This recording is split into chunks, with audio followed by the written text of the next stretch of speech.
Sa tahimik na libis sa isang liblib na barangay sa Palawan, bigla akong hindi makahinga. Ang katawan ko ay namanhid. Kasabay nito, isang estrangherong Pilipino ang mabilis na tumakbo palapit. Iginulong niya ang manggas ng aking blusa at siniyasat ang aking braso. Itinaas niya ang kwelyo ko para tingnan ang aking leeg. Wala akong masabi. Ang katawan ko'y ayaw sumunod, at ang paningin ko'y unti-unting dumilim. Hinawakan ng lalaki ang aking pulso, bigla ang ibinuka ang aking bibig, at may ipinasok siyang isang bagay, isang mapait na likido. Puno ng pait ang aking bibig, at ang lalamunan ko'y tila nasusunog. Pagkalipas ng ilang sandali, nagsimulang lumakas ang tibok ng aking puso. Bumalik ang aking hininga, at dahan-dahang nagbalik ang aking malay. Ano ba talaga ang nangyari? Hayaan ninyo akong ikuwento sa inyo. Ako si Aimee Dupont, 25 taong gulang mula sa Paris, France. Ang aking ama ay nagmamay-ari ng isang kumpanya ng kosmetiko, kaya't hindi ko na kailangang problemahin ang pananalapi. Ngunit may isang bagay na patuloy na bumabagabag sa akin, ang matindi kong alerhiya. Noong 7 taong gulang ako, nagkaroon ako ng matinding reaksyon sa pollen, halos hindi ako makahinga at inabot ako ng 1 linggo sa Intensive Care Unit ICU. Simula noon, gusto na akong ikulong ng aking mga magulang sa bahay. Huwag lumabas, huwag kumain ito, huwag hawakan iyan. Labis ko itong kinamuhian, kaya't sa edad na 20, sinimulan kong maglakbay sa mundo. Sinubukan nila akong pigilan, ngunit hindi sila nagtagumpay. Gusto ko ng kalayaan. Sa ngayon, nakabisita na ako sa mahigit 30 bansa. Siyempre, kailangan kong laging dala ang aking epinephrine auto-injector at gamot sa alerhiya. Sa pagkakataong ito, narito ako sa Pilipinas. Nag-umpisa ako sa Maynila, na interesante, ngunit mas gusto ko ang mga lugar na tahimik, kaya't nagtungo ako sa Palawan. Pumunta ako sa isang liblib na barangay sa tabing dagat. Halos walang mga turista, tanging mga matatanda lamang ang nakikita ko. Naglalakad ako sa isang libis doon. Katapusan ng Setyembre, maganda ang panahon at malamig ang hangin. Tamang-tama para sa isang mag-isang naglalakad, walang nag-aalala sa akin, walang pumipigil. Ngunit biglang may tumusok sa aking batok. Noong una, akala ko'y lamok lang at pinalo ko, ngunit kakaiba ang kirot. Hindi tulad ng kagat ng karaniwang insekto. Hinawakan ko ang leg ko at may maligamgam akong naramdaman, dugo. Nagpatuloy ako sa paglalakad, inakalang hindi iyon seryoso, ngunit pagkalipas ng 5 minuto, nagsimulang mangati ang aking leeg at nakaramdam ako ng bigat sa dibdib. Tumigil ako at hinaplos ang aking leg, mabilis itong lumalaki. Ang puso ko'y kumakabog ng malakas at ang hininga ko'y bumilis. Mabilis kong kinuha ang gamot sa alerhiya mula sa aking bag, ngunit nanginginig ang aking kamay. Sinubukan kong buksan ang takip ng lalagyan, ngunit wala akong lakas. Nagsimulang lumabo ang paningin ko. Ang lalagyan ng gamot ay nahulog sa lupa at gumulong palayo. Sinubukan kong yumuko upang kunin iyon, ngunit sa sandaling iyon, nanghina ang aking mga binti. Boom boom. Lumuhod ako, at ang aking mga palad ay nakasayad sa lupa. Gusto kong huminga, ngunit ang aking lalamunan ay tila sinasakal, pawing pagsinghap lamang ang nalabas. Ang aking katawan ay tumumba sa gilid, ang paningin ko'y dumilim. Ang aking tainga ay umuugong. Namamanhid ang aking mga labi, at naramdaman kong lumalamig ang buo kong katawan. Ito ay mapanganib. Binalikan ko ang alaala noong 7 taong gulang ako.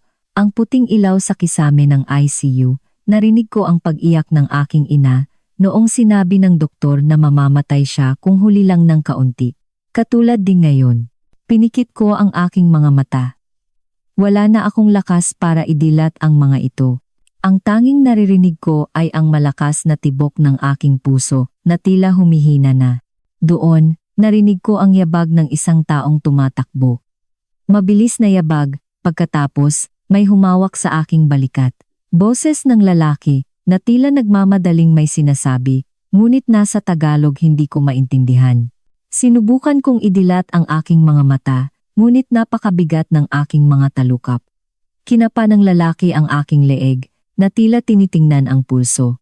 Pagkatapos, walang pag-aatubili, iginulong niya ang manggas ng aking jacket mula pulsuhan hanggang siko. Nakalantad ang aking braso sa sikat ng araw. Ang pula at namamaga kong hives. Iyon ang marka na bumabagabag sa akin sa loob ng mahigit 10 taon.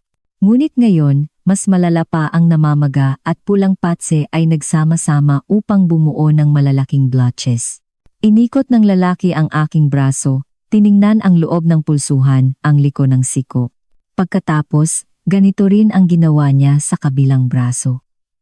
Pareho ang kalagayan ng dalawang braso, ngunit hindi tumigil ang lalaki. Hinawakan niya ang aking pantalon at iginulong hanggang sa aking binti una ang kaliwa. Ang maputing balat ay puno rin ng pulang patse. Ganito rin ang kanan. Siniyasat ng lalaki ng mabuti ang bukong-bukong, binti, at likuran ng tuhod. Sa aking malabong kamalayan, nalilito ako. Isang estrangherong lalaki ang nagbubukas ng aking braso at binti. Ngunit wala akong lakas para gumalaw o lumaban. At ang kamay ng lalaki ay mahinahon. Kahit nagmamadali, maingat siya. May binulong ang lalaki na sa Tagalog ngunit wala akong naintindihan. Tiningnan din niya ang aking leeg, bahagyang ibinaba ang kwelyo ng aking blusa upang tingnan ang batok at collarbone. Namumula rin iyon. Inalalayan ng kamay ng lalaki ang aking likod at maingat akong inalalayang umupo. Ang aking ulo ay nakasandal, ngunit inalalayan ng lalaki ang aking leeg. May isang bagay na tumama sa aking mga labi, tila isang maliit na bote. Ibinuka ng lalaki ang aking bibig at ipinasok ang likido. Mapait labis na mapait at naramdaman kong dumaloy iyon sa aking lalamunan. Umubo ako dahil tila barado ang aking lalamunan at hindi ako makahinga, ngunit marahang tinapik ng lalaki ang aking likod, dahan-dahan at may ritmo. Bigla, naramdaman kong bumukas ang aking lalamunan. Pumasok ang hangin sa aking baga. Huminga ako ng malalim, muli, at muli. Kahit malabo ang paningin ko, nakita ko ang mukha ng lalaki. Isang Pilipinong lalaki, mukhang nasa huling bahagi ng 20s. Maitim ang buhok, may matalas na contour ang mukha, at may butil-butil na pawis sa noo. Kinapa niyang muli ang aking pulso at tumango. Ekspresyon ng pag-alala.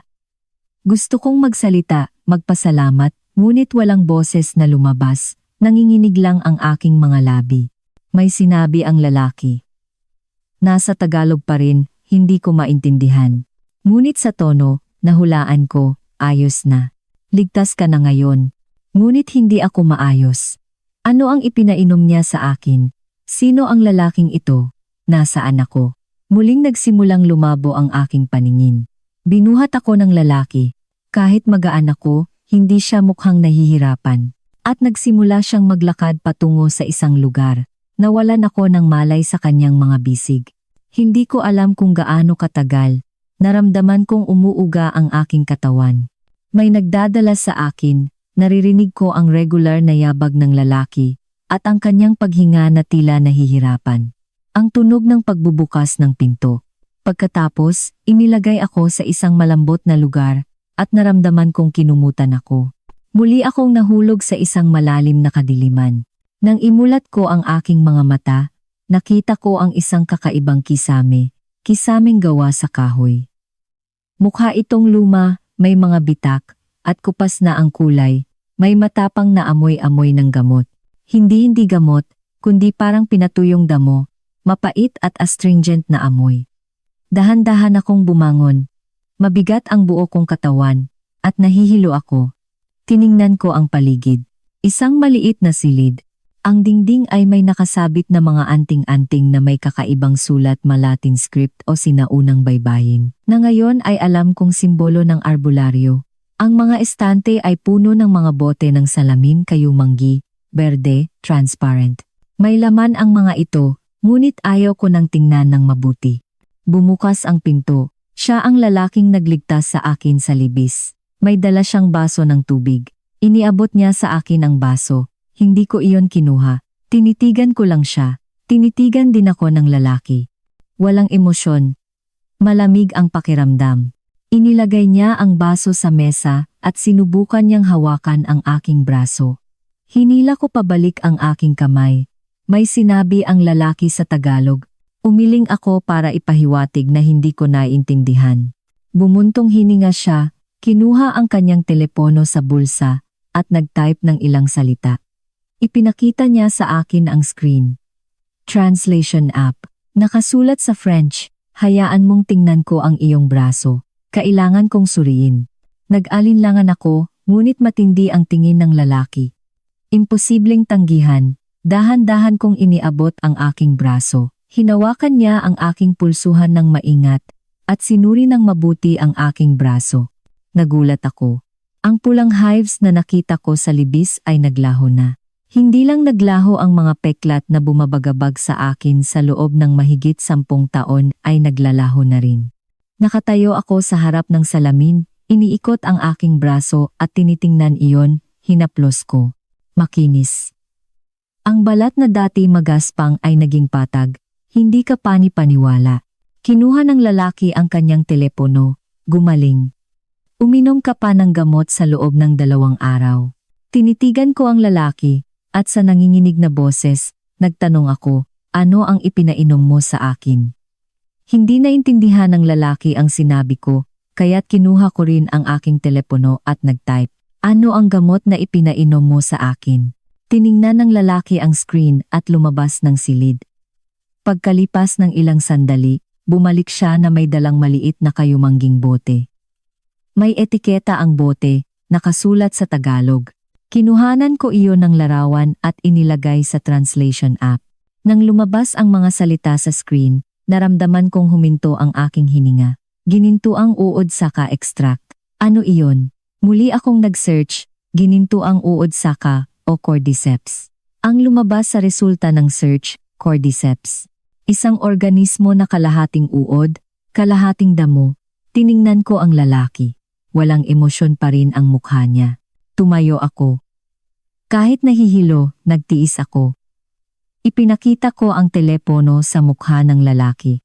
Ang screen ay nagpapakita ng larawan ng cordyceps, isang nakakakilabot na bagay, mukhang insekto at halaman. Ipinakain mo sa akin iyan. Nanginginig ang aking boses. Galit ako. Hindi, takot. Tumango ang lalaki. Pagkatapos ay binuksan niya muli ang translation app. Iniligtas kita. Kung huli pa ng 5 minuto, patay ka na. Halos huminto na ang iyong puso. Hindi ka maililigtas kung wala ang gamot na ito. Wala akong masabi. Ngunit ayaw kong tanggapin na kumain ako ng isang uod damo. At ang taong ito, iniligtas niya ako. Hinanap ko ang aking bag, na nasa tabi ng kama. Kinuha ko ang bag at naglakad patungo sa pinto. Hinarangan ako ng lalaki. Hindi pa. Kailangan mong obserbahan sa loob ng 2 araw pa. Ipinakita niya ang screen ng translation app sa akin. Tinulak ko ang lalaki. Dahil sa wala akong lakas, hindi man lang siya gumalaw. Pakialis, sabi ko sa French. Hindi niya siguro naintindihan, ngunit sapat na ang tingin sa aking ekspresyon. Umalis ang lalaki. Ngunit ito ang huli niyang sinabi. Kung mangati ng matindi ang braso mo, bumalik ka. Hindi ako sumagot, lumabas lang ako ng pinto. Sa labas, isang tahimik na nayon, siksikan ang mababang mga bahay. Makipot ang kalsada. May isang lola na tumitingin sa akin ng kakaiba. Lumingon ako at nakita ko ang karatula. Klinika ni Mateo, sentro ng halamang gamot. Sa ibaba, nakasulat sa maliit na letra, mga gamot, Mateo Reyes. Mateo Reyes. Tandaan ko ang pangalang iyon, at nagpasya akong hinding-hindi na babalik. Ngunit pagkatapos ng 2 araw, napilitan akong kumatok muli sa pinto ng klinika. Nang gabing iyon, hindi ako makatulog sa tinutuluyan kong homestay sa nayon. Labis na nangangati ang aking braso. Alam kong hindi ako dapat magkamot, ngunit hindi ko mapigilan. Pagkagising ko sa umaga, dumudugo ang aking braso. May mga marka ng kuko. Tumingin ako sa salamin. Namamaga rin ang aking mukha. Namumula ang aking mga talukap at namamaga. Nangangati rin ang aking leeg. Kinuha ko ang gamot sa alerhiya mula sa aking bag. Galing sa France. Ang gamot na iniinom ko sa loob ng 10 taon. Uminom ako ng 2 tableta. Ngunit wala itong epekto. Pagsapit ng hapon, mas matindi ang pangangati. Nagsimula na ring mangati ang aking mga binti, mas lalo kong kinamot, mas lalong lumala. Kinuha ko ang aking telepono at nag-video call sa aking kaibigan sa France. Lumabas ang mukha ni Cecile sa screen. Ay May, ayos ka ba? Anong nangyari sa mukha mo? Itinuon ko ang kamera sa aking braso. Ang mga pulang patse at kalmot ay kitang-kita. Sumigaw si Cecile. Diyos ko, ano iyan? Nagpunta ka na ba sa ospital? Bumuntong hininga ako at ipinaliwanag ang nangyari kahapon. Ang pagkahimatay sa libis, ang pagliligtas ng Pilipinong lalaki, at ang pagpapakain niya sa akin ng ginintuang uod saka. Hindi makapaniwala si Cecile. Cordyceps, pinakain ka niya ng uod. Ay May, baliw ka ba? Pumunta ka na sa ospital. Umuwi ka na sa France. Gusto ko ring gawin iyon, ngunit may kakaiba. Kahapon, nang lumabas ako sa klinika, gumagaling ang aking braso. Ngunit nang hindi na ako uminom ng gamot, lumala ito. Baka talagang epektibo ang gamot na iyon. Sinabi ko kay Cecile na mag-oobserba pa ako ng 1 araw. Kung hindi, pupunta ako sa ospital. Nagali si Cecile, ngunit ibinaba ko ang tawag. Nang gabing iyon, tumawag ang aking ina. Malamang na sinabi ni Cecile sa kanya. Nanginginig ang boses ng aking ina. Ay May, pumunta ka na sa airport ngayon. Ibubukod ko ang tiket mo. Nay, ayos lang ako. Sinubukan kong sumagot ng masigla. Anong ayos? Ipinadala ni Cecile sa akin ang litrato. Nakita ko ang braso mo. Ang boses ng aking ina ay may halong luha. Sumakit ang dibdib ko. Hindi malilimutan ng aking ina ang nangyari noong 7 taong gulang ako sa ICU. Naalala ko rin kung gaano siya umiyak noon. Nay, ayos lang talaga. Pupunta ako sa ospital bukas. Pangako. Matagal siyang natahimik. Pagkatapos ay mahina siyang nagsalita, May, pakiusap. Makinig ka sa akin. Ikaw ang lahat sa akin, halos maiyak ako. Alam kong nag-iingat ako. Ibinaba ko ang telepono at humiga sa kama, nakatingin sa kisame. Labis na nangangati ang aking braso, ngunit hinigpitan ko ang aking kama at sinubukang huwag magkamot. Baka nagkamali ako, baka tama ang sinabi ng lalaking Pilipino. Kinabukasan, nagdesisyon ako. Nagtanong ako sa may-ari ng homestay, may ospital ba rito sa malapit? Umiling ang may-ari. Probinsya ito ma'am. Wala kaming malaking ospital. Kailangan pang magmaneho ng 1 oras. 1 oras. Bumuntong hininga ako. Bakit? May sakit ka ba? Nag-aalala siyang nagtanong. Ipinakita ko sa kanya ang aking braso. Nanlaki ang mata ng may-ari. Ay, alerhiya ba iyan? Nagpunta ka na ba sa klinika ni Mateo? Tumango ako. Nagpunta ako, pero binigyan niya ako ng kakaibang gamot. Ngumiti ang may-ari. Kakaibang gamot? Epektibo ang gamot ni Dr. Mateo. Ang asawa ko ay nagpapagamot na rin diyan sa loob ng mahigit 10 taon. Talaga? Nagulat ako. Oo, kilala ng lahat dito si Dr. Mateo. 3 henerasyon na iyang klinika nila sikat dahil sa galing ng paggamot. Kung ganoon, bakit walang pasyente? Naalala ko ang tahimik na waiting room. Bumuntong hininga ang may-ari. Ngayon, pumupunta na sa syudad ang mga kabataan. Ang natira lang ay mga matatanda. Wala silang pera, mahirap makabawi ng puhunan, wala akong masabi. Itinuro ng may-ari ang aking braso. Ipakita mo uli iyan kay Dr. Mateo. Kumuha ka pa ng gamot, nag-alinlangan ako, ngunit labis na nangangati ang aking braso. At nangako ako sa aking ina na pupunta ako sa ospital. Ang klinika ay ospital din. Kaya't hindi ako nagsisinungaling, hindi ba? Lumabas ako ng homestay at naglakad patungo sa klinika ni Mateo. Wala pang 10 minuto, nakatayo na ako sa harap ng pinto. Tumingala ako sa karatula, klinika ni Mateo, sentro ng halamang gamot. Mga gamot, Mateo Reyes. Huminga ako ng malalim at itinulak ang pinto. Wala pa ring pasyente sa loob. May isang matandang lalaki na nakaupo sa counter. Mas matanda kay Mateo, mukhang nasa 60s. Nagulat ang lalaki nang makita ako at sumigaw siya papasok. Bumukas ang pinto at lumabas si Mateo Reyes. Nang makita niya ako, walang emosyon ang mukha niya, ngunit ang tingin niya ay tila nagsasabing, hindi ba't sinabi ko na. Inabot ko ang aking braso, hindi nagsasalita, siniyasat ni Mateo ang aking braso. Pagkatapos ay may sinabi siya sa matandang lalaki. Tumayo ang matandang lalaki at pumasok sa loob. Pagkalipas ng ilang sandali, lumabas siya na may dalang kayumangging bote. Dinala ako ni Mateo sa consultation room. Pumasok ako at umupo sa kama sa consultation room. Binuksan ni Mateo ang bote, nagbuhos ng likido sa isang maliit na tasa, at iniabot sa akin.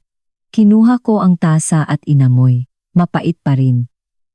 Kinuha ni Mateo ang kanyang telepono at binuksan ang translation app. 3 beses sa isang araw. Sa loob ng 2 araw. Kinuha ko ang tasa at ininom ng isang lagok. Napakapait, halos kumulubot ang mukha ko. Inabot ni Mateo ang baso ng tubig. Ininom ko ang tubig. Nag-type siya uli. Huwag kang magkamot. May sugat ka, mas matatagalan bago gumaling. Tumango ako at mahinang nagsalita, salamat. Hindi sumagot si Mateo, tumango lang. Lumabas ako ng consultation room. Iniabot sa akin ng matandang lalaki ang isang supot ng gamot at nagtanong kung magkano. Hindi ko naintindihan ang mga numero. Kinuha ko ang aking wallet at inilabas ang aking credit card. Iwinagayway ng matandang lalaki ang kanyang kamay. Lumabas si Mateo at may sinabi. Binuksan niya ang translation app at ito ang nakasulat, walang bayad. Emergency aid ito. Nagulat ako. Walang bayad? Umiling ako. Hindi, kailangan mong tanggapin. Inabot ko uli ang card, ngunit hindi iyon kinuha ni Mateo. Binuksan niya ang pinto, hudyat na lumabas na ako. Wala akong nagawa kundi lumabas. Sa loob ng 2 araw, uminom ako ng gamot, 3 beses sa isang araw, tumpak na tumpak. Ang lasa ay nakakatakot pa rin, ngunit tiniis ko, at may nangyaring kahanga-hanga. Ang hive sa aking braso ay nagsimulang maglaho. Hindi lang naglaho ang mga peklat na bumabagabag sa akin sa loob ng mahigit 10 taon ay kumupas na rin. Nakatayo ako sa harap ng salamin, iniikot ang aking braso at tinitingnan iyon. Hinaplos ko. Makinis. Ang balat na magaspang ay naging patag. Hindi ka pani-paniwala. Nagpadala ako ng email sa aking primary care physician sa France. Kalakip ang larawan ng aking braso, 10 taon na ang nakararaan at ang larawan ng aking braso ngayon. Kinabukasan, may sagot ang email. Ay May, iyan ba talaga ang braso mo? Mag-video call tayo. Kinausap ko ang doktor. Ang doktor ay nasa 60s, isang veteranong doktor na nagmamasid sa akin simula noong 7 taong gulang ako. Tiningnan ng doktor ang screen at sinabing, hindi ako makapaniwala, ang iyong chronic urticaria ay habang buhay. Paano ito nangyari? Sinabi ko sa kanya ang tungkol sa cordyceps at ang gamot. Kumunot ang noo ng doktor. Cordyceps? Walang epekto ang ganoong folk remedy. May ininom ka pa bang ibang gamot? Wala po. Iyan lang. Matagal na nag-isip ang doktor, pagkatapos ay sinabing, maari mo bang i-analyze ang components ng gamot na iyon? Ipadala mo sa France. Tumango ako, ngunit may kakaiba akong naramdaman. Hindi masaya ang doktor dahil sa aking paggaling. Nagpapakita lang siya ng kuryosidad. Nang ibaba ko ang tawag, tumingin ako sa labas ng bintana. Nakita ko ang maliit na nayon. Mabagal maglakad ang mga tao at bihira ang dumaraang sasakyan.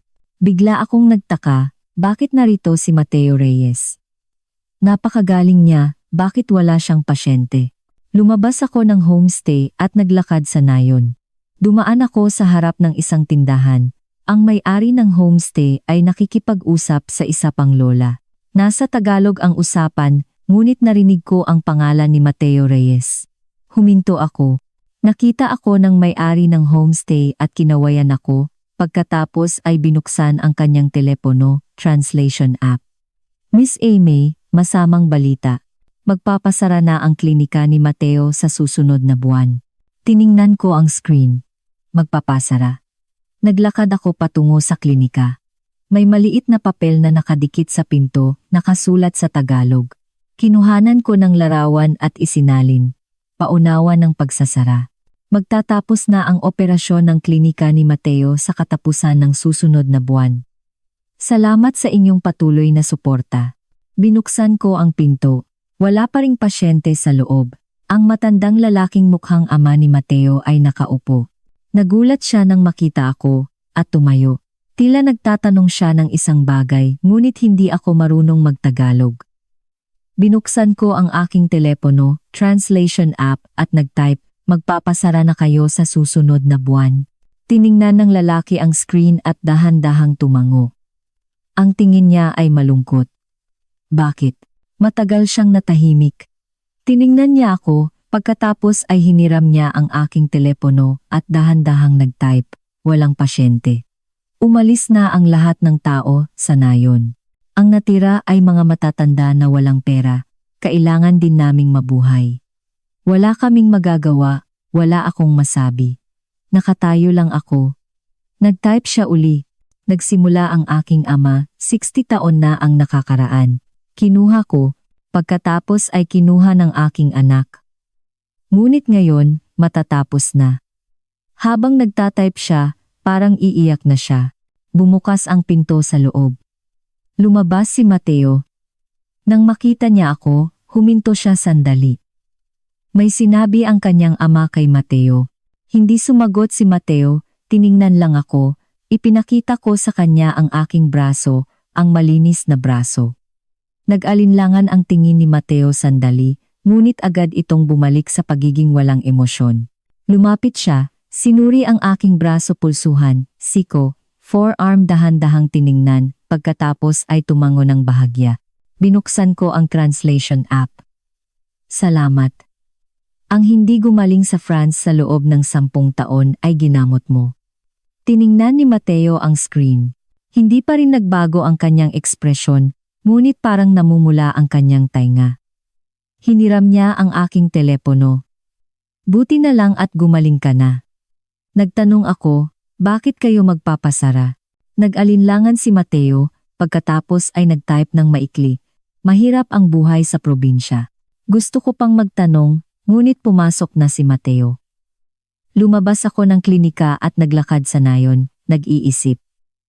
Iniligtas ako ni Mateo. Hindi siya naningil. Ginawa niya ang aking alerhiya na hindi nagamot sa loob ng 10 taon. Ngunit ang taong iyon ay titigil na sa trabaho sa loob ng 1 buwan. Kakaiba. Naramdaman kong may mali. Bumalik ako sa homestay at humiga sa kama, nakatingin sa kisame. Tiningnan ko ang aking braso, ang malinis na balat. Nang gabing iyon, naisip ko si Mateo, ang kanyang tahimik na mukha, ang kanyang malamig na tingin, ang kanyang maingat na kamay, at ang kanyang likod nang nakadikit ang paunawa. Dapat akong umalis sa nayon na ito pagkatapos ng 2 araw, papunta sa susunod kong destinasyon. Ngunit ng gabing iyon, binago ko ang aking plano sa paglalakbay. Nagdesisyon akong manatili pa ng 1 linggo. Hindi ko alam ang dahilan, naramdaman ko lang na may kailangan akong gawin.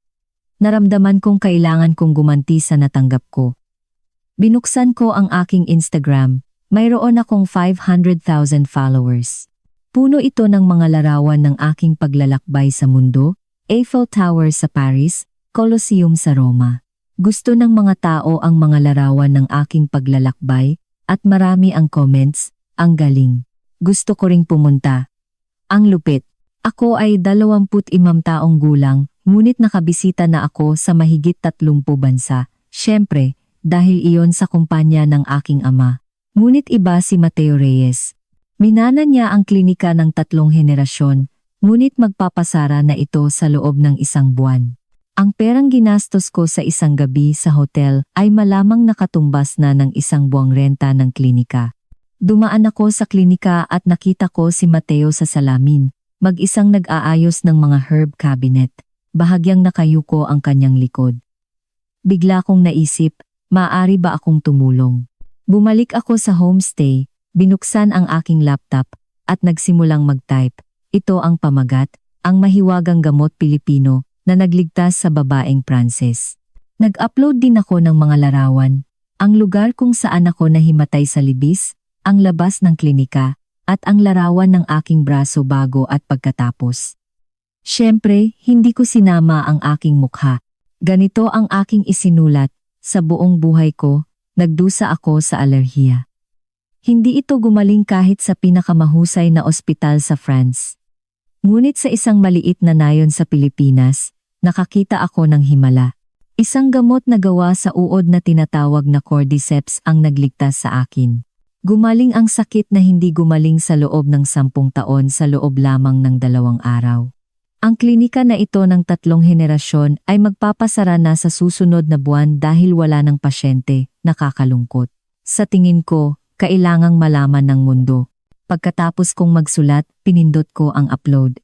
Kinabukasan ng umaga, baliw na tumunog ang aking telepono, mahigit 1,000 comments, 100,000 likes. Wow, sumikat. Talaga bang epektibo ang gamot na gawa sa uod damo? Saan iyan? Gusto ko ring pumunta. Ngunit mayroon ding mga negatibong comment. Cordyceps? Mukhang scam iyan. May scientific basis ba? Tiningnan ko ang mga comment at sumagot, ipinaliwanag ang aking karanasan. Pagsapit ng hapon, umabot na sa 100,000 ang views. Pagsapit ng gabi, 500,000. Kinabukasan, umabot na sa 1,000,000. Nagkontak din sa akin ang mga media sa France, sinabing gusto nila akong interviewin. Tumanggi ako dahil hindi para sumikat ang ginawa ko. Ngunit sa ika-4 na araw, nagulat ako nang dumaan ako sa klinika.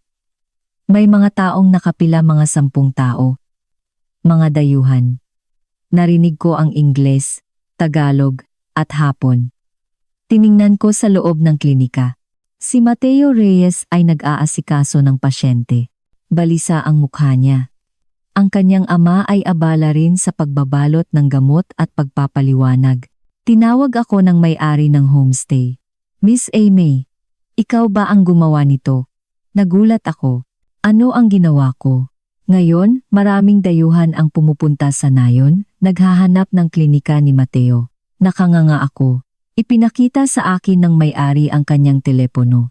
Ang aking post ay ibinahagi sa maraming social media ng mga dayuhan. Mga pamagat na tulad ng, ang misteryo ng tradisyonal na gamot Pilipino, ang himala ng cordyceps. Nag-aalala ako. Nagkamali ba ako? Nang gabing iyon, kumatok ako sa pinto ng klinika, pagkatapos umalis ng lahat ng pasyente. Binuksan ni Mateo ang pinto. Nang makita niya ako, huminto siya sandali. Binuksan ko ang translation app. Nagpost ako sa internet. Humihingi ako ng paumanhin. Tiningnan ni Mateo ang screen at umiling. Hindi, ayos lang. Nag-type siya. Ayos lang. Paanong magiging ayos lang? Ang dami ng tao. Mahirap ba? Nag-alinlangan si Mateo, pagkatapos ay nag-type.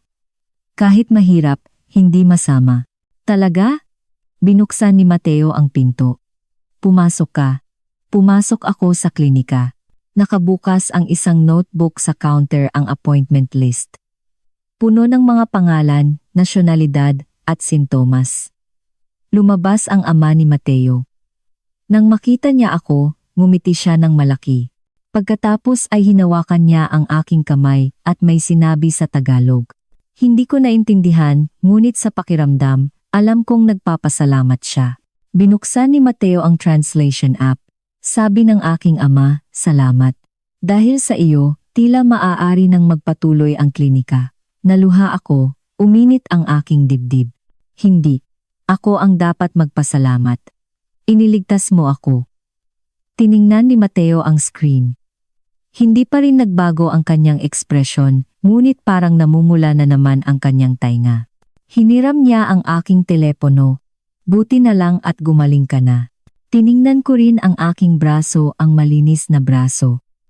Sa unang pagkakataon sa loob ng 10 taon, maari akong lumabas ng nakasuot ng short sleeve na damit. Nang gabing iyon, bumalik ako sa homestay at nag-isip. Sa buong buhay ko, tumanggap lang ako pera, pagmamahal, pag-aalala mula sa aking mga magulang. Ngunit ngayon, tila sa unang pagkakataon, may naibigay ako sa isang tao. Hindi ko alam na napakasayang gawin iyon. Lumipas ang 1 linggo, ang klinika ay nagkaroon na ng appointment system dahil sa dami ng pumupunta. Patuloy akong nanatili sa nayon. Hindi ko inisip na aalis ako, hindi ko magawa. Araw-araw, dumadaan ako sa klinika, nagkukunwari akong naglalakad, ngunit ang totoo, gusto kong makita si Mateo. Si Mateo ay nananatiling walang emosyon sa kanyang mga pasyente. Hindi siya pala kaibigan, hindi siya ngumingiti. Tanging tahimik siyang kumakapa ng pulso at nagrereseta ng gamot, ngunit alam ko kung gaano kaingat ang kanyang mga kamay, kung gaano siya ka-focus sa bawat pasyente. Isang hapon, nakaupo ako sa bench sa harap ng klinika, nagkukunwari akong nagbabasa, ngunit ang totoo, tinitingnan ko si Mateo sa salamin. Lumabas si Mateo. Nang makita niya ako, huminto siya sandali, pagkatapos ay lumapit. Kinuha niya ang kanyang telepono at nag-type. "Bakit nandito ka pa?" Nagkibit balikat ako, dahil gusto ko ang nayon na ito. Umupo si Mateo sa tabi ko. Ito ang unang pagkakataon na umupo siya sa tabi ko. Matagal kaming natahimik, nakaupo, nakatingin sa dagat at nakikinig sa tunog ng alon. Nag-type uli si Mateo. "Salamat. Dahil sa iyo, nailigtas ang klinika." Umiling ako. "Dahil ginamot mo ako, nag-anunsyo lang ako." Ngumiti si Mateo. Kahit napakaliit na ngiti, hindi ko iyon pinalampas. "Bakit ka naging mga gamot?" tanong ko. Nag-alinlangan si Mateo, pagkatapos ay nag-type ng mahabang mensahe. "Sinimulan ng aking lolo ang klinika 60 taon na ang nakaraan. Kinuha ng aking ama. Natuto rin ako natural lang. Simula pa noong bata ako, ang klinika na ito ang aking playground.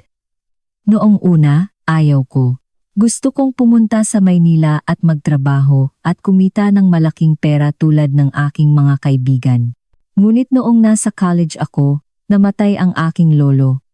Bago siya namatay, hinawakan niya ang aking kamay. Ang trabahong ito ay hindi para kumita ng pera. Ito ay para magligtas ng tao. Ang boses ng aking lolo ay nasa tainga ko pa rin. Kaya't bumalik ako sa nayon at tinulungan ang aking ama sa klinika. Ngunit paunti na ng paunti ang pasyente. Umalis na ang mga kabataan. Ang natira ay mga matatanda. Araw-araw, nag-aalala kami kung ipapasara na ba. At pagkatapos, dumating ka. Naantig ako. "Proud din sa iyo ang lolo mo," nag-type ako. Tiningnan ako ni Mateo. Ang kanyang tingin ay mainit. Nang gabing iyon, inanyayahan ako ni Mateo na maghapunan. Ang 2nd floor ng klinika ay kanilang tirahan. Naghanda ng pagkain ang kanyang ama. Kanin, sinigang, inihaw na isda, gulay. Simple, ngunit napakasarap. Habang kumakain, nagtanong ang ama ni Mateo ng isang bagay. Isinalin ni Mateo, "Nagtatanong ang aking ama, ano ang trabaho ng iyong mga magulang?" Sumagot ako, "Nagmamay-ari ng kumpanya ng kosmetiko ang aking ama." Isinalin ni Mateo. Tumango ang kanyang ama, pagkatapos ay may sinabi uli. Bahagyang namula ang mukha ni Mateo. "Ano ang sinabi niya?" tanong ko. Nag-alinlangan si Mateo, pagkatapos ay nag-type. "Sabi ng aking ama, buti sana kung magkaroon siya ng manugang na tulad mo."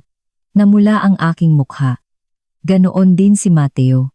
Tumawa ang kanyang ama, pagkatapos ay may sinabi uli. Bumuntong hininga si Mateo. Isinalin, "Nagbibiro lang ang aking ama, huwag mong isipin." Ngunit inisip ko. Kakaiba, inisip ko. Pagkatapos kumain, dinala ako ni Mateo sa bubong. Mula doon, makikita ang dagat. Ang liwanag ng buwan ay kumikinang sa dagat. Maganda, hindi ba? Nag-type si Mateo. "Oo, totoo," sagot ko. Matagal kaming natahimik, nakatayo.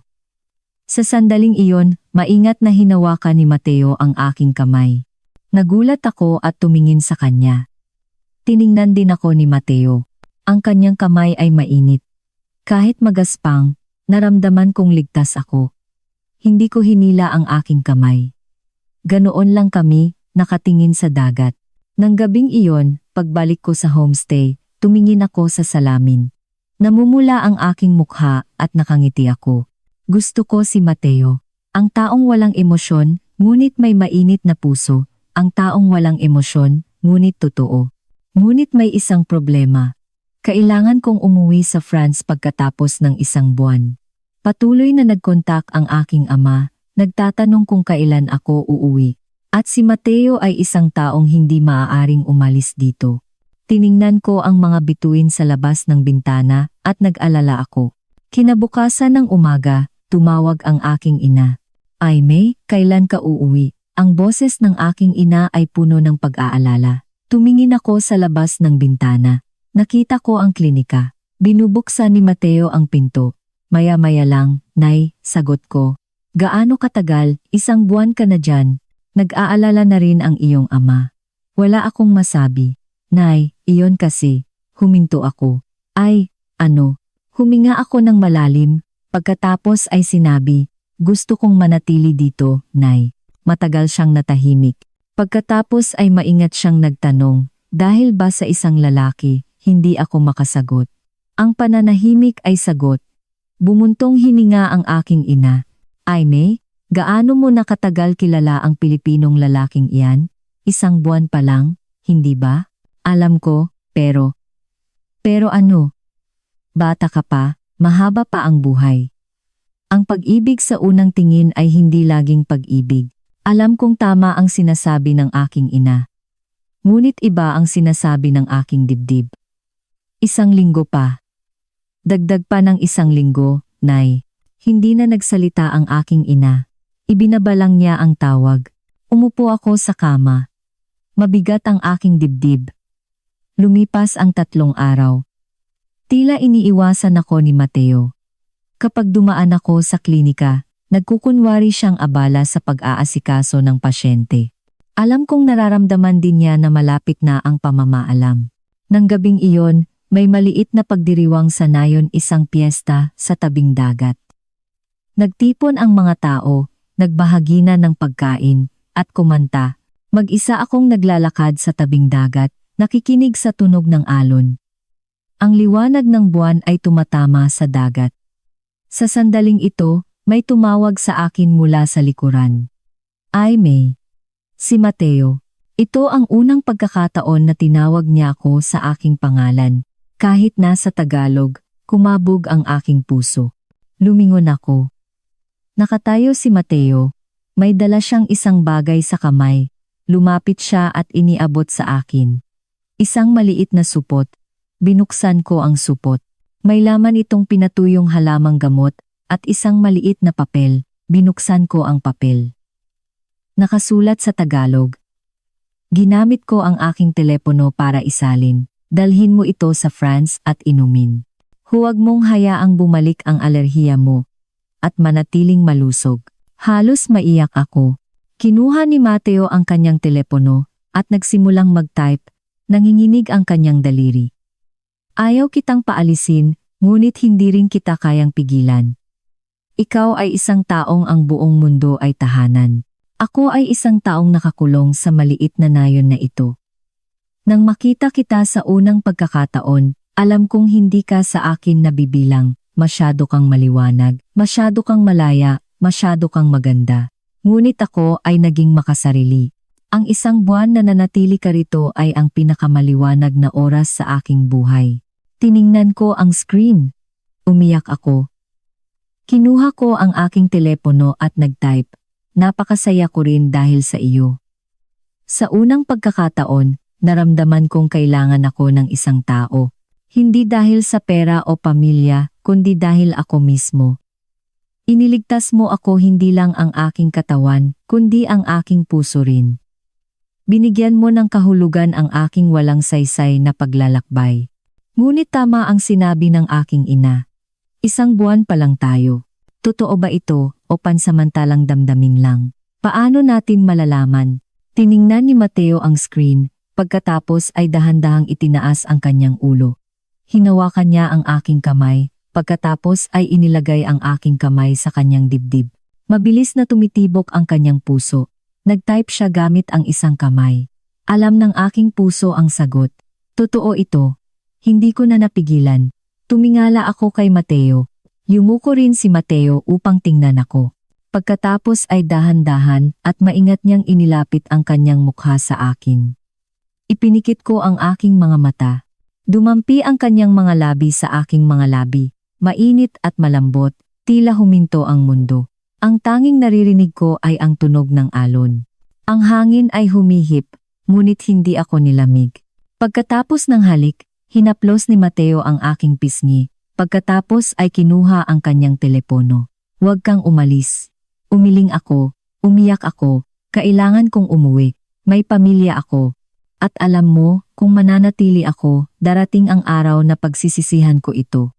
Ang maliit na nayon na ito ay magiging parang kulungan sa akin. Tumango si Mateo. Malungkot ang kanyang tingin. Alam ko.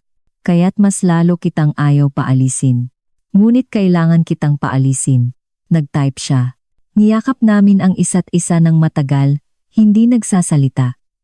Sa malayo, sumabog ang mga fireworks. Ang huling fireworks ng piyesta. Ang kalangitan ay napuno ng magagarang kulay pula, asul, dilaw. Ngunit hindi ko tiningnan ang fireworks. Tiningnan ko lang si Mateo. Si Mateo, tiningnan lang ako. Natapos ang lahat ng fireworks. Pumalakpak ang mga tao. Tapos na ang piyesta. Matatapos na rin ang oras namin. Hinatid ako ni Mateo sa homestay. Magkahawak ang aming kamay.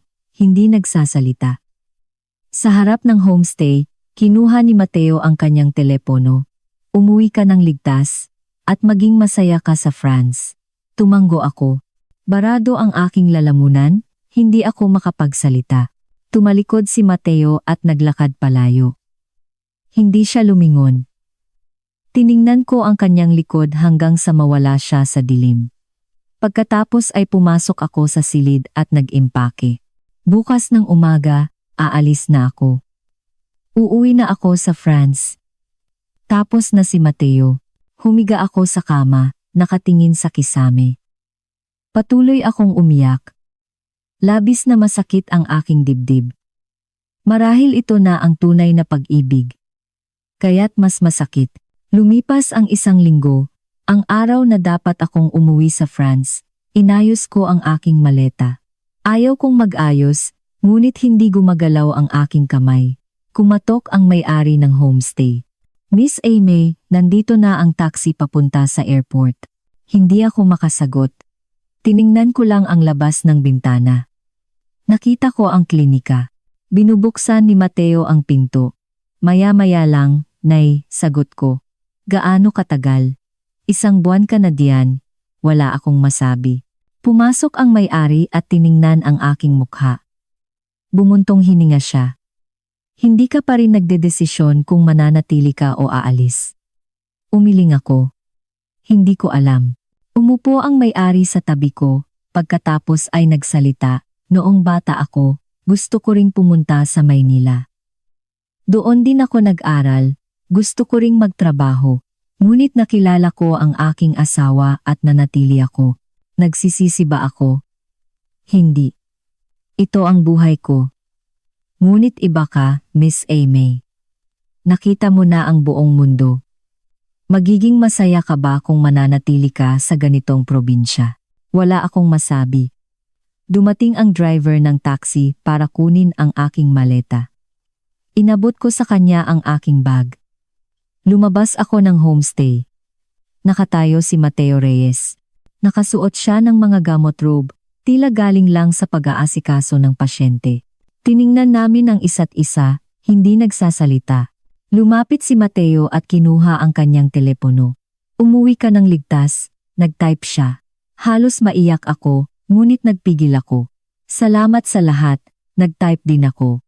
Sumakay ako sa taxi. Umalis ang driver. Lumingon ako. Nakatayo si Mateo, kumakaway. Kumaway din ako. Lumabas ang taxi sa nayon. Unti-unting lumiit ang dagat. Hindi ko na rin nakita ang klinika. Tiningnan ko ang labas ng bintana. Umiyak ako. Hindi ko mapigilan. May sinabi ang driver sa rearview mirror sa Tagalog. Hindi ko naintindihan. Umiling ako, hudyat na ayos lang ako. 2 oras ang biyahe papuntang airport. Patuloy akong nakatingin sa labas ng bintana, sinusubukang huwag mag-isip ng kahit ano. Pagdating sa airport, kinuha ko ang aking maleta at pumunta sa counter. Kinumpirma ng attendant ang aking pasaporte at tiket. Sa sandaling iabot na niya ang boarding pass, huminto ako. Nagtanong ang attendant, ayos lang po ba? Tiningnan ko ang aking kamay ang malinis na braso. Ang braso na ginamot ni Mateo. Pagkatapos ay inilagay ko ang aking kamay sa aking dibdib. Tumitibok ang aking puso. Naunawaan ko. Alam na ng aking puso ang sagot. Pasensya na, sabi ko sa attendant. Hindi ako aalis. Nagulat ang attendant. Kinuha ko pabalik ang aking maleta at lumabas ng airport. Sumakay ako sa taxi. Ipinakita ko sa driver ang address ang maliit na nayon sa timog. Nagulat ang driver. Doon? 2 oras po iyan, ayos lang. Pakiusap, bilisan mo. Muling tumungo ang taxi sa timog. Kumabog ng malakas ang aking puso. Palubog na ang araw. Ang kalangitan ay kulay kahel. Pagdating sa nayon, 6 ng gabi na. Huminto ang taxi malapit at tumakbo ako patungo sa klinika. Nakasarado ang pinto ng klinika. Tapos na ang oras ng konsultasyon. Kumatok ako. 1, 2, 3. Bumukas ang ilaw. Bumukas ang pinto. Lumabas ang ama ni Mateo. Nanlaki ang kanyang mata nang makita ako. Pagkatapos ay sumigaw siya papasok. Lumabas si Mateo Reyes. Nang makita niya ako, natigilan siya. Ganoon din ako. Ganoon lang kami nakatayo ng matagal. Pagkatapos ay lumapit si Mateo. Kinuha niya ang kanyang nanginginig na kamay at nag-type, "Bakit ka bumalik?"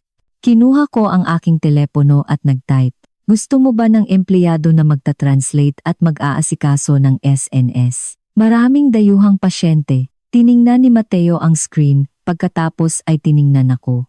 "Hindi ko kayang bayaran ang iyong sahod," nag-type siya. Ngumiti ang kanyang mga labi.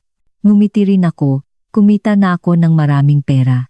Ngayon, gusto kong gumawa ng iba. Isang trabahong may kahulugan. Isang trabahong nagliligtas ng tao.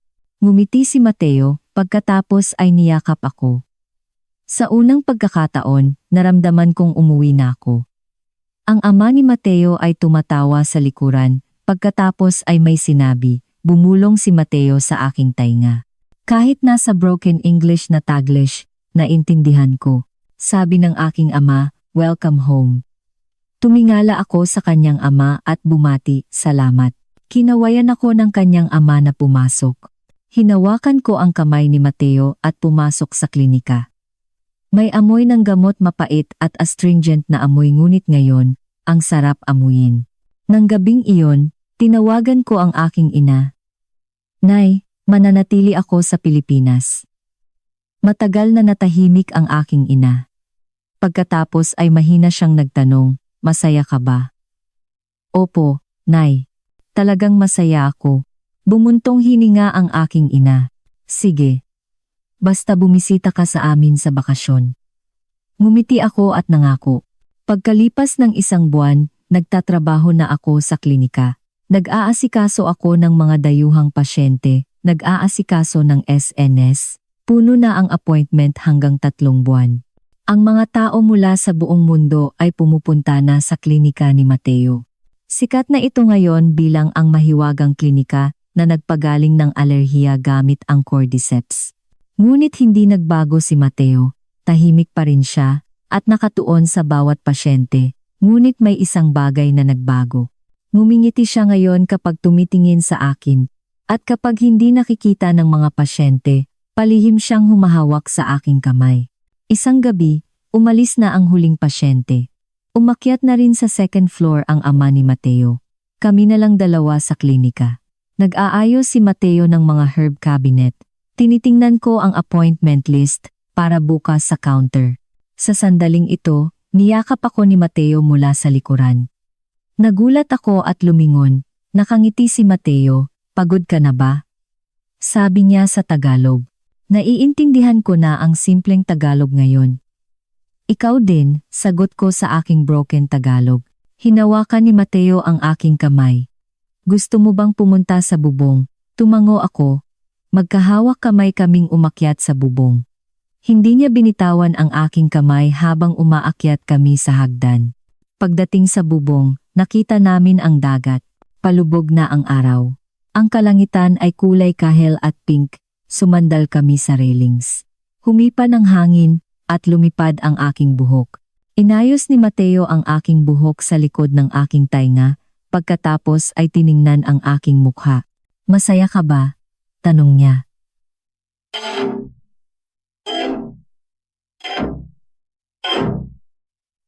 Opo. Sagot ko nang nakangiti sa Tagalog. Ngumiti si Mateo. Niyakap ako ni Mateo. Ganoon lang kami. Mula sa pagiging mayamang anak na babae sa France, naging empleyado ako ng isang herbal clinic sa probinsya ng Pilipinas. Walang sahod, ngunit masaya ako araw-araw. Nag-aalala pa rin ang aking ina. Minsan sa isang buwan, nag-video call kami at nagtatanong siya, talaga bang ayos ka? Hindi ka nagsisisi. Ngumingiti ako tuwing sumasagot, ayos lang po. Talagang masaya ako. Hindi maintindihan ng aking ama kung bakit ako naghihirap sa ganoong probinsya, ako, na walang kakulangan sa kahit ano. Ngunit ayos lang. Ito ang buhay na pinili ko. Niyakap ako ni Mateo sa balikat. Sumandal ako sa kanyang dibdib. Minsan, kapag naglalakad kami at nakakakita ng mga insekto, naiisip ko, kung hindi ako nakagat ng insekto sa libis noong araw na iyon, kung hindi ko nakilala si Mateo Reyes. Siguro, naglalakbay pa rin ako sa mundo. 30 bansa, 40 bansa, 50 bansa, isang walang kabuluhang paglalakbay, puro bilang lang ang nadadagdagan. Nag-a-upload ng maraming magagandang larawan sa Instagram, ngunit walang laman ang loob ko, ngunit ngayon, iba na. Nakita ko ang aking tahanan, at nakita ko ang lugar na dapat kong kalagyan. Ito, ang maliit na nayon na ito. Ang lumang herbal clinic na ito, at ang taong ito. Hindi pera, hindi kalayaan, hindi paglalakbay. Kundi ito, ang makasama ang taong mahal ko, gumawa ng isang bagay na may kahulugan, at mamuhay ng may pasasalamat araw-araw. Alam ko na ngayon kung ano ang hinahanap ko sa buong buhay ko. Dito nagtatapos ang kwento na gusto kong sabihin. Salamat sa inyong pakikinig. Kung naantig ang inyong puso ng kwento ngayon, pakipindot ang subscribe at like. Ang inyong isang click ay malaking lakas para sa paggawa ng video na ito. Muli kaming bibisita sa inyo gamit ang isang magandang video.